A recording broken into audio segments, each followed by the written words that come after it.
दिवस तो असंच मोठ्या समुदायापुढे सांगत होता प्रवचन सगळं त्याचं, आणि नंतर तो तिथून निघून आपल्या गाडीकडे चालला होता आणि रस्त्यावर थोडस तेलकटपणा घसरडा होता असा, आणि तो जोरात घसरून पडला आणि तिथे त्याचा कपाळमोक्ष झाला आणि तो मृत्यू पावला.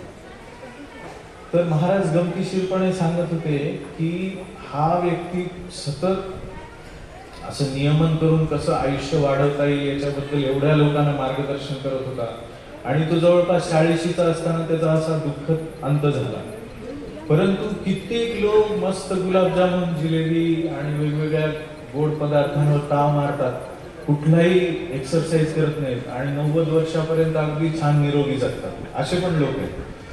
तर महाराजांना हा मुद्दा सांगायचा होता की जग हे अशाश्वत आहे, कधीही कोणाबरोबर काही पण होऊ शकतो, दुःखालय अशाश्वत. त्यामुळे प्रत्येक व्यक्ती, कुणी व्यक्ती असो, त्या व्यक्तीवर अशी गोंधळात टाकणारी परिस्थिती कधी ना कधी येते. आणि आपण म्हणतो की जन्म मृत्यू जरा व्याधीचं पूर्ण चक्र आहे हे जगत, भौतिक जगत. तर याचा अनुभव प्रत्येक व्यक्तीला थोडाफार होतोच. आणि